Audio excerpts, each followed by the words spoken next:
할렐루야. 오늘 파순과 협회는 우리 찬양대 찬양에 큰 은혜를 받았습니다. 감사드립니다.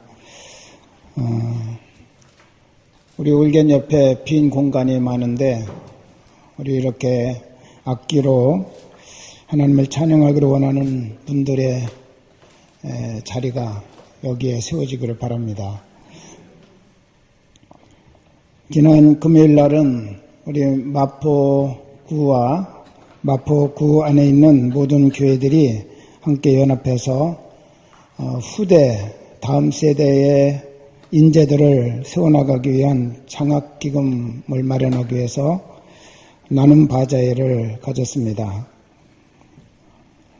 우리 교회도 열심히 준비하고 참여를 해서 바자회 기금이 한 120만 원 정도 수입이 돼서 그거를 기탁을 하고 많은 분들이 수고를 했는데 우리 사회봉사부 부장님과 또 부원들 그리고 우리 여선교 회원들 또 우리 커피를 준비하느라고 애쓴 우리 이진아 자매 이런 많은 분들이 헌신적으로 일을 해주었기 때문에 좋은 결과가 이루어졌다고 그렇게 생각을 하고 여러분에게 치아를 드립니다. 오늘은 종교개혁 500주년이 되는 주일입니다. 1517년 10월 31일 날 비텐베르크 성당 정문에 교회가 성경에 기초한 신앙을 가르치지 않고 성경의 가르침대로 신앙생활하지 않는 내용들이 너무나 많다. 정리를 해보니까 95개나 되었어요. 그거를 쭉 기록을 해서 다시 성경으로 돌아가자. 하나님께서 가르쳐주신 성경 말씀의 토대를 놓고 우리가 신앙생활을 하고 교회는 그것을 가르쳐야 된다라고 외쳤던 루터와 개혁자들의 소리가 시발점으로 해서 교회의 새로운 역사가 일어나기 시작을 했습니다. 종교개혁하고 말하니까 일부에서는 이 개혁을 혁명으로 오해를 해서 일어난 여러 가지 또 불미스러운 사건들도 있었죠. 농민전쟁이 일어났습니다. 그리고 이제 캐톨릭에서는 이렇게 종교개혁을 외치면서 성경으로 돌아가자라고 주장하는 이분들을 프로테스탄트라고 그렇게 말하면서 이들을 축출하기 위한 그런 무력을 사용해서 종교전쟁이 일어나기도 했습니다. 프로테스탄트라고는 말을 우리는 쉽게 그냥 개신교다 그렇게 말하고 있지만 실상은 그 뜻은 도전자, 반항아 뭐 이런 뜻입니다. 천주교의 그 권위에 도전하고 있는 못된 사람들이라고 하는 그런 의미를 담고 있었습니다. 그러나 이런 아픔을 뒤지면서 교회는 새로운 역사를 이루어갔는데 말씀대로 살아보자. 하나님께서 우리에게 성경을 통해서 가르치신 그 말씀대로 우리가 살아보자. 그래서 일어난 운동이 청교도 운동이고 이들이 계속 말씀대로 살아가려고 하는데 너무 그 사회는 천주교에 굳어진 그런 체제 속에 사회가 만들어져 있기 때문에 그 속에서는 올바른 신앙생활을 할 수가 없다고 판단을 해서 그 일부가 새로운 땅으로 가서 정말 새롭게 하나님 신앙으로 다져진 그런 우리의 삶을 만들어보자. 그렇게 해서 출발한 것이 바로 신대륙을 향한 그들의 도전이었습니다. 그래서 미국은 바로 신대륙이었고 새로운 그런 말씀의 터를 닫고 세워진 신앙으로 만들어져 갔던 새 나라가 된 것입니다. 오늘 우리 교회와 신자들도 우리는 다 만들어진 존재가 아니잖아요.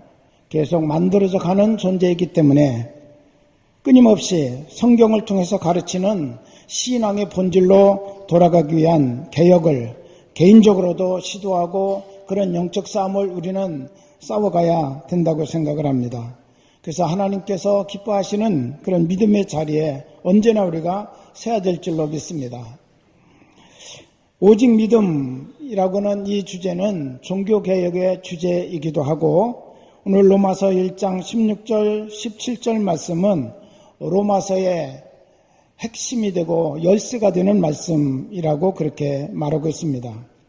여러분, 오직 믿음이라고는 이 의미는 좀 더 우리가 구체적으로 풀어서 표현한다면 오직 믿음으로만 구원받는다라고는 그런 뜻입니다. 구원 문제에 대한 그런 주제를 다루고 있는 거죠. 왜 종교개혁자들이 오직 믿음이라고는 이 주제를 외쳤을까요? 구원받는데 여러 가지 조건들을 제시했기 때문에 그렇습니다. 성경의 구원 도식은 하나님께서 주신 은혜, 그 은혜의 핵심은 바로 예수 그리스도의 십자가 사건이죠.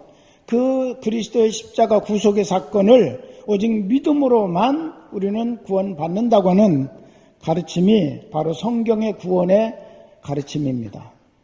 그런데 당시 가톨릭 교회가 가르치는 구원의 도식은 그렇지 않았습니다. 거기에 믿음에다가 고해성사를 플러스하고 고행을 플러스하고 선행을 플러스하고 거기에다가 먼저 죽은 선조들에 대한 그런 헌금을 플러스했어요. 그래야 온전한 구원을 이루어갈 수 있다라고 그들이 가르쳐 온 것입니다. 마르틴 루터도 처음에는 교회의 그런 가르침이기 때문에 거기에 따라서 순종하고 계속 자기의 구원의 확신을 갖고 구원받은 자의 평안을 마음에 사모하면서 그 일을 했습니다. 그런데 여전히 갈등은 심해지는 거예요. 아무리 고해성사를 해봐도, 아무리 선행을 하고 그 빌라도의 계단을 맨무릎으로 올라가면서 주기도문을 외우고, 그리고 자기의 돌아가신 할아버지를 위해서 기도하는데 어떤 구원의 확신과 평안함이 없는 거죠. 맨 마지막 계단에 올라갔을 때 그때 그에게 하나님께서 주시는 아주 번개 같은 그런 말씀이 있었습니다. 오직 의인은 믿음으로 말미암아 살리라. 할렐루야. 이 영감, 이 하나님의 성령의 감동을 붙들고 그가 정말 성경으로 돌아가야지 우리가 온전한 하나님의 구원을 맛볼 수 있는 길이 어디에 있겠는가? 교회 전통 전혀 아니고, 교리 전혀 아니고, 오직 하나님의 말씀이다. 전통도 교리도 하나님의 말씀에서 벗어난다면 그거는 잘못된 신앙으로 우리들 인도하기 때문에 그것은 전부 버리고 개혁해야 된다고 그가 이와 같이 말하게 되었습니다. 가톨릭에서 가르치는 구원의 도리는 오직 믿음으로만 구원이 아니었기 때문에 결국 이 문제로부터 많은 사람들이 출발을 해서 이제는 성경을 알아야 되겠다. 그래서 마르틴 루터는 먼저 독일어로 성경을 번역을 해서 5년 만에 1522년에 독일어 신약 성경을 출판을 해서 일반 백성들에게 성경을 마음껏 볼 수 있도록 보급하기 시작을 합니다. 인쇄술이 발달하게 되고 또 이렇게 성경이 일반 대중에게 전달됨으로 말미암아서 하나님의 말씀을 직접적으로 대할 수 있는 그런 기회가 생기면서 많은 성도들이 말씀으로 회개하는 그런 역사들이 일어나게 되었다라고 하는 것입니다. 여러분, 구원의 문제에 대한 논란은 역사 속에 여러 차례 계속되어 왔고 또 초대교회 때부터 시작되었던 그런 논쟁이기도 합니다. 사도행전 15장에 보면 최초 예루살렘 종교회의 내용이 나오는데 이때 성경적인 구원의 도리에 대한 확실한 선을 만들어 놓게 되었습니다. 초대교회 당시 그리스도인은 크게 두 부류로 나누어졌습니다. 한 부류는 유대교인들 가운데 그리스도인이 된 사람들이 있었어요. 여러분, 유대교인들은 어떤 사람들인지 여러분 아시죠? 태어날 때부터 태어나서 8일 만에 할례를 받아야 되고, 태어나면서부터 율법 속에서 태어나고 또 살아가는데 율법을 지키며 살아갑니다. 613개가 되는 조항의 율법을 다 지켜야 그들은 구원을 받을 수 있다고 그렇게 배워왔습니다. 그러다가 예수 그리스도의 복음을 만나서 예수님을 믿고 그리고 구원의 사람이 되었습니다. 그리스도인이 되었습니다. 그런데 지금까지 그들이 너무너무 힘들게 살아왔잖아요. 할례 받아야죠. 율법을 지켜야죠. 율법을 암송해야죠. 또 먹는 것까지도 자기 마음대로 먹지 못해요. 그래서 고기를 먹더라도 성경이 정해준 것만 먹어야 돼요. 굽이 갈라지고 대생임질하는 고기, 물고기도 비늘이 있고 지느러미가 있는 물고기만 먹어야 돼요. 여러분처럼 장어를 마음대로 못 먹어요. 돼지고기 마음대로 먹을 수가 없어요. 그건 다 부정한 음식이기 때문에 그런 거 함부로 먹었다가는 큰일 납니다. 지금도 이스라엘 땅 안에 호텔은 국제적인 장소 아닙니까? 호텔은 모든 세계 사람들이 다 모이는 국제적인 장소임에도 불구하고 유대인들이 운영하는 그런 호텔들은, 이스라엘 땅 안에 있는 호텔들은 절대로 이런 거 쓸 수가 없습니다. 랍비들이 평상복을 입고, 우리처럼 그냥 평상복을 입고 수시로 암행어사처럼 순찰을 한대요. 그러다가 일부러 주문을 하는 거예요. 아니, 이 호텔은 왜 돼지고기가 없습니까? 왜 장어 고기가 없습니까? 그런 거 제가 주문하면 해줄 수 있나요? 어쩌고 그래요. 그러면, 그런데 또 영업이 밝은 그런 사람들은 조금만 기다리면 제가 해줄 수 있습니다. 그랬다가는 덫에 걸리는 거죠. 그래가지고 이 랍비들의 결정과 선언은 법 위에 있다고 합니다. 그래서 거기 딱 덫에 걸리면 이 호텔은 영업정지 3개월, 6개월 그렇게 딱 때리면 그 즉시로 영업정지 되는 거예요. 법에 재판을 받고 우리는 억울하다 이런 소리가 절대로 통하지 않는데요. 그러니 몇 개월 영업정지 당하면 호텔 망하는 거 아닙니까? 그러니까 아예 차라리 그렇게 하는 것보다는 정상대로 하자. 그래서 이런 부정한 음식이나 부정한 물고기들을 절대로 그들이 거기에서 내놓지를 않고 있다고 하는 것이죠. 힘들게 살아가는 사람들이죠. 어떻게 보면 모든 생활 속에 절제를 해야 되고요. 그런데 예수님을 만났어요. 복음을 접했어요. 예수 그리스도를 믿음으로만 구원받는다는 그 사실을 그들이 접하고 나니까 구원받는다는 이 사건이 너무 싱겁고 너무 가벼워. 자기들이 지금까지 살아온 것에 비하면 너무 이거는 어린 나이 같은 그런 일이에요. 거기다가 이방인들을 보니까 이 이방인들은 할례를 받습니까? 율법을 압니까? 하나님도 모르던 그런 사람들, 각각 자기 좋은 대로 우상을 섬기던 그런 사람들이 어느 날 복음을 듣고 이제 예수 그리스도를 내 구주로 믿고 영접해서 구원받았다고 하면서 자기들과 동등한 자리에 서는 거예요. 그들의 생각 속에 어떤 마음이 들까요? 우리는 너무 억울하다. 우리는 너무 억울하다.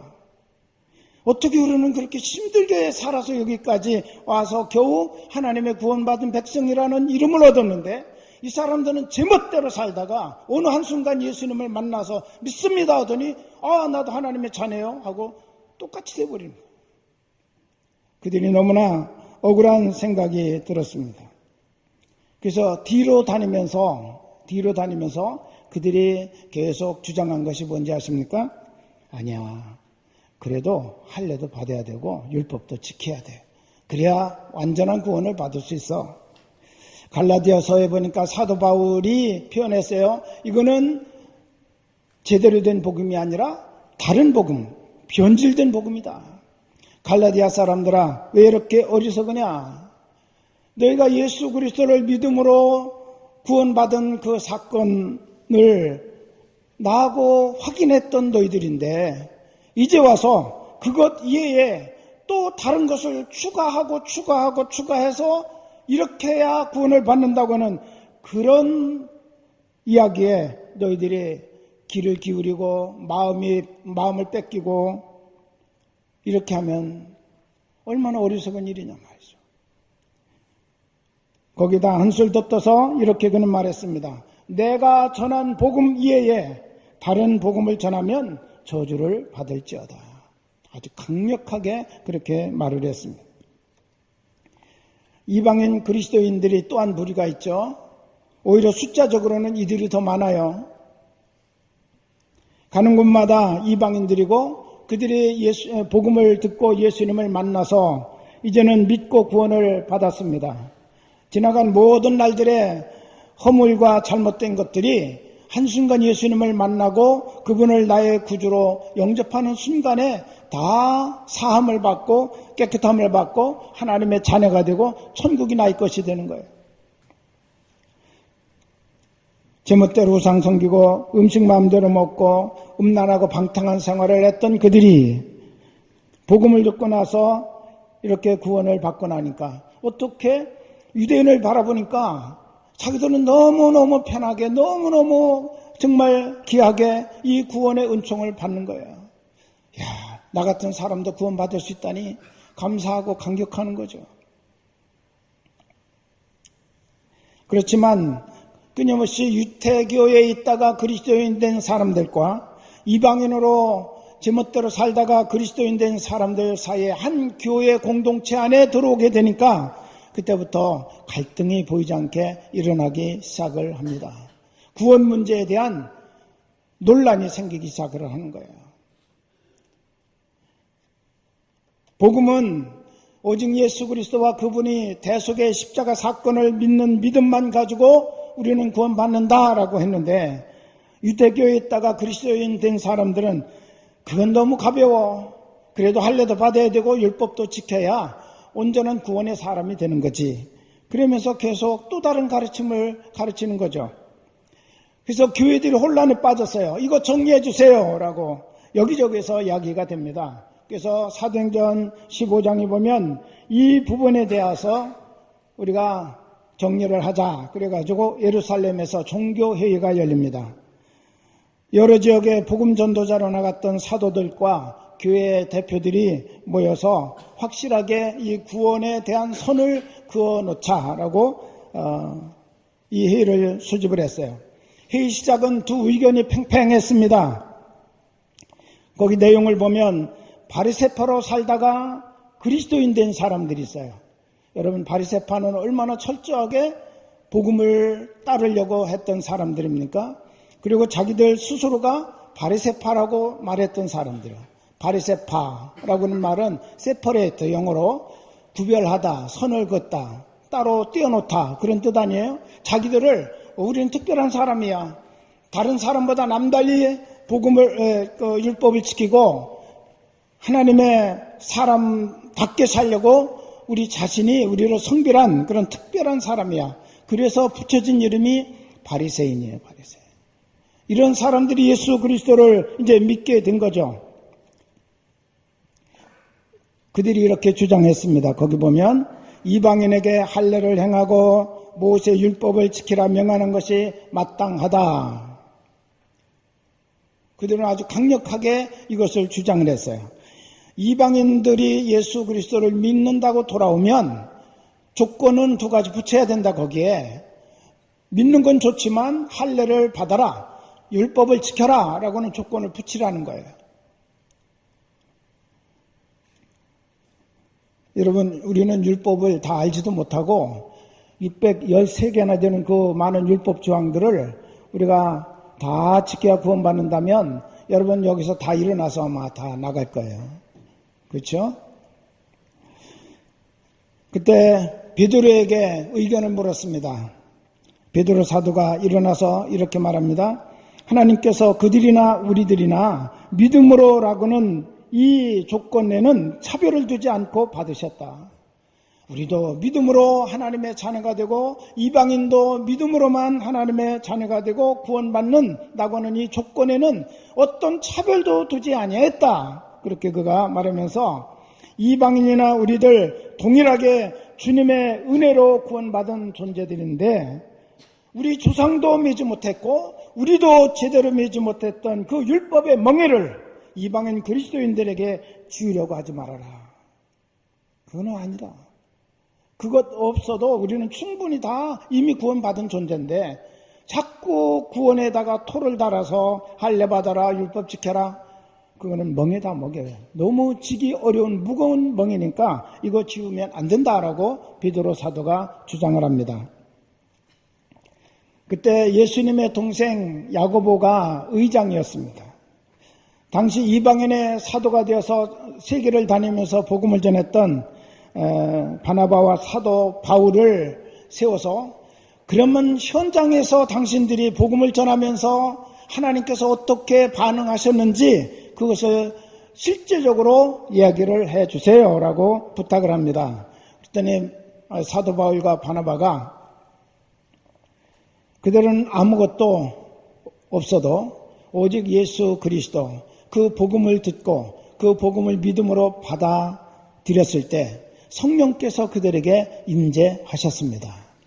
성령이 임재하셨다는 말은 뭐예요? 하나님이 그들을 찾아오셨다는 거죠. 하나님이 그들을 받으셨다는 거예요. 하나님은 그들을 받으셨습니다. 믿음 하나만 가지고 하나님을 만났습니다. 그리고 그들에게 하나님의 구원의 은혜가 주어졌고 하나님의 자녀가 되는 권세가 주어졌습니다.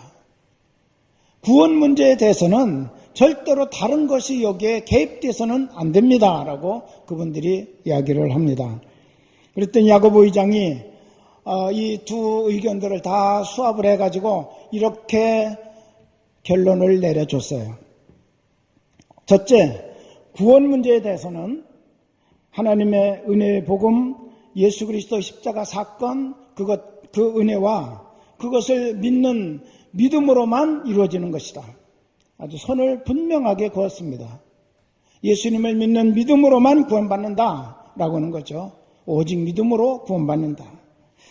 그런데 우리 교회 안의 현실은 유대교를 믿다가 그리스도인 된 사람과 이방인으로 자유분방하게 살다가 그리스도인 된 두 부류의 사람들이 있는데 유대인 그리스도인들은 이방인 그리스도인들을 너무 천박하게 여기고 있고 이방인 그리스도인들이 유대인 그리스도인들을 볼 때 너무 경직된 그런 신앙생활을 하는 사람이다 라고 보수적이다 라고 그렇게 말하면서 갈등의 골이 있어요. 이 두 문제를 위해서 내가 여러분에게 제안을 합니다. 그렇게 말하면서 유대교 그리스도인들이 혐오스럽게 여기는 것들이 있습니다. 네 가지만 이방인 그리스도인 된 형제들이 삼가해 주시고 조심해 주시기 바랍니다. 그게 뭐냐? 우상의 제물을 함부로 먹지 마십시오. 신앙적으로 볼 때 다 하나님이 주신 것이기 때문에 감사함으로 먹으면 아무 문제될 것이 없지만 그런데 유대교에 있다가 그리스도인 된 사람들은 어떻게 우상에게 바친 그 제물을 너희들이 음식으로 그렇게 먹을 수 있냐? 받아들일 수 없는 거고 그거를 볼 때마다 시험 들고 상처받는다는 거죠. 그래서 우상의 제물 더럽게 하는 거 이런 것들은 삼가해라. 또 한 가지는 목매어 죽인 것 그거 삼가해라. 음행 하나님 없이 살던 사람들은요 중동이나 그 시대 당시의 사람들은 신전에 여사제들이 있어요. 제사의 성스러움 속에는 바로 이런 성적인 교감까지도 같이 포함되어 있기 때문에 그것이 무슨 죄의식이 없었던 거예요. 성스러운 종교의식 중에 하나였어요. 그러니 얼마나 그런 것들이 죄의식도 없이 사람들 속에 파급되어져 있었겠습니까?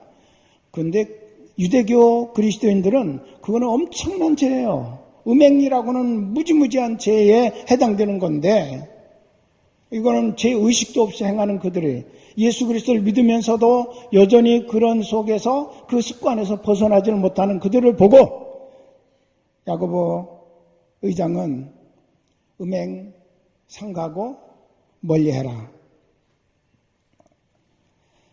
피를 멀리하라, 그렇게 네 가지를 얘기합니다. 여러분, 이것은 뭘까요? 이거는 구원의 조건으로 내놓은 것이 아니에요. 구원의 조건은 오직 믿음 하나예요. 오직 믿음. 그런데 그럼 네 가지를 왜 말씀했을까요? 우리 갈라져 있는 서로 가치관이 다른 두 그룹의 형제들이 그리스도 안에서 하나가 되고 하나님을 경외하는 하나님의 거룩한 백성으로 아름다운 공동체를 만들기 위해서는 이 네 가지가 우리 가운데 사라져 가야 정말 두 그룹이 화합이 되고 정말 아름다운 하나님의 공동체로 세워질 수 있기 때문에 이 네 가지의 덕을 세우자, 그러면서 권면을 한 것입니다. 할렐루야. 사도 바울은 에베소서 2장 8절 9절에서도 이렇게 말씀합니다. 너희는 그 은혜에 의하여 믿음으로 말미암아 구원을 받았으니 이것은 너희에게서 난 것이 아니요 하나님의 선물이라. 행위에서 난 것이 아니니 이는 누구든지 자랑하지 못하게 함이라. 구원은 하나님의 선물입니다. 하나님이 거저주시는 선물이에요. 다만 믿음으로만 받으면 되는 거예요. 누구에게도 가릴 것 없이. 히브리서 11장 6절에는 믿음이 없이는 하나님을 기쁘시게 하지 못하나니 그렇게 말씀했습니다. 우리가 믿음으로 하나님의 은혜에 대해서 반응할 때만이 하나님을 기쁘시게 할 수 있다고는 사실이죠. 만약에 구원의 조건에 예수 그리스도의 십자가 사건과 그것을 믿는 믿음 외에 거기 다른 것이 첨가된다면 어떻게 될까요? 그것은 예수님의 십자가의 완전한 구원을 말살하는 것입니다. 십자가의 조건 이외에 자꾸 선행이 있다든지 고행을 해야 된다든지 고해성사를 해야 된다든지 뭐 이런 것들을 자꾸 추가해서 네가 그것을 해야, 율법을 행해야, 할례를 받아야 구원받는다고 한다면 예수님의 십자가는 구원을 위해서 완전하고 충분한 조건이 될 수 없다는 말과 똑같아요. 그럼 예수님이 뭐로 이 땅 위에 하늘의 영광을 버리시고 낮고 천한 인간의 모습으로 이 땅에 오셔서 그 엄청난 고난을 겪으시면서 십자가에 매달려 못에 박혀 창에 찔려 죽는 죽음을 당하셔야 되는가? 여러분, 구원에는 오직 하나님의 은혜와 오직 믿음밖에는 조건이 될 수 없다는 사실을 확실히 믿으시기를 바랍니다. 여러분, 예수 그리스도를 믿습니까? 그분이 나의 구주이심을 믿습니까? 그분의 십자가 사건을 믿음으로 내가 구원받았다고 하는 사실을 믿습니까? 그러면 이것을 확실하게 해야 된다는 거죠. 사도 바울은 오늘 본문에서 나는 복음을 부끄러워하지 않는다라고 그렇게 말했습니다. 즉 복음을 자랑스럽게 생각한다고 하는 거죠. 그래서 나는 복음을 위해서 선택을 받은 사람이고 나는 복음의 빚진 자다, 그렇게 14절에서는 말하고 있고, 나는 너희들에게도 할 수만 있으면 복음 전하기를 원한다. 복음에 의해서 살고 복음을 위해서 살고 복음 때문에 사는 나다라고 사도 바울은 그렇게 말하고 있습니다. 그러면서 복음은 바로 예수 그리스도와 그의 십자가 사건인데, 복음의 능력은 뭐냐? 우리에게 구원을 주신 하나님의 능력이고 믿음에 이르게 하는 하나님의 능력이다, 이렇게 말씀을 하셨습니다. 복음에 있을 때, 예수 그리스도를 만날 때 이제 그때부터 우리에게는 믿음이 시작되는 것입니다. 할렐루야. 그래서 우리는 다만 구원받을 때만 믿음이 필요한 존재냐? 그게 아니라 믿음으로 출발해서 믿음에 이르러야 된다는 거죠. 마지막까지 우리는 믿음으로 사는 존재가 되어야 된다는 것입니다. 오직 의인은 믿음으로 말미암아 살리라 라고 말씀하셨습니다. 어떤 이단은 이렇게 가르쳤습니다. 믿음으로 구원받고 나면 어떤 죄도, 어떤 잘못도, 어떤 실수도 더 이상 죄로 인정하지 않는다, 하나님이. 그러면서 제멋대로 사는 거예요. 난 구원받았으니까, 난 하나님의 자녀가 됐으니까 이제부터 행하는 모든 것은 풀이다, 자유다. 그건 절대로 하나님 앞에서 하나님이 죄로 인정하지 않는다. 자기 멋대로 살고, 자기 이권 따라 살고, 욕심 부리며 살고, 남을 해치면서 자기의 편리를 추구하며 살아왔습니다. 도덕 무용론이 생기게 된 것입니다. 믿음은 구원받을 때만 필요한 것처럼 그들은 가르치고 그 다음부터는 믿음 필요 없다. 내가 구원받았는데 하나님의 자녀가 됐는데 하나님의 자녀의 삶을 내가 누리면 되는 거지 그까지 구원받을 때 필요했던 믿음을 가지고 있을 필요가 뭐 있냐. 그럴까요? 여러분 도덕이나 윤리나 선행 이런 것들은 구원의 조건은 될 수 없습니다. 절대로 구원은 예수 그리스도의 십자가 사건만 믿음으로 받아들일 때 구원의 역사를 이루어 갈 수 있다는 것입니다. 할렐루야. 그렇지만 구원받은 성도는 덕을 세우고 선행을 하면서 살아가야 돼요. 하나님의 자녀답게 왕같은 제사장으로 여호와의 군대처럼 우리가 그렇게 살아가야 된다는 거죠.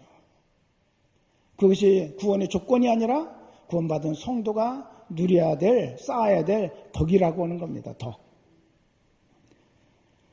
성경의 진리로 신앙의 본질로 돌아가기 위해서 계속 점검하고 우리는 개혁을 이루어가야 됩니다. 내 삶 속에, 내 마음 속에, 내 신앙 안에 과연 성경과 거스리는 것들이 있다면 우리 자신이 그것을 성경의 본질로 되돌이키는 작업을 끊임없이 우리는 살아가야 돼요. 나와의 영적 싸움을 싸워가야 된다는 거죠. 오늘 그렇기 때문에 우리는 종교개혁이 완성된 것도 아니고 단순히 500년 되었다고 하는 것 기념하기 위해서 이 시간에 우리가 예배드리는 것도 아닙니다. 우리 자신을 돌아보고 우리도 끊임없이 하나님께서 우리에게 말씀으로 주신 그 신앙의 기준과 표대를 향해서 나를 계속 새롭게 만들어 나가고 하나님 앞에서 영적 싸움을 싸워나가는 그런 삶을 살자고 우리가 함께 다짐하는 그런 자리가 되어야 될 줄로 믿습니다. 우리 한번 같이 하실까요? 오직 그리스도, 오직 성경, 오직 믿음, 오직 은혜, 오직 하나님께 영광. 이것이 성경의 5가지의 기둥이고 종교개혁자들이 성경을 통해서 세워놓은 신앙의 가장 핵심적인 요소임을 우리는 잊지 말고 언제나 이것을 우리가 우리의 신앙에서 세워나가는 삶을 우리가 살아가야 될 줄로 믿습니다. 오늘도 하나님의 은혜와 축복이 우리 모두에게 마시기를 주의 이름으로 축원합니다. 기도하겠습니다.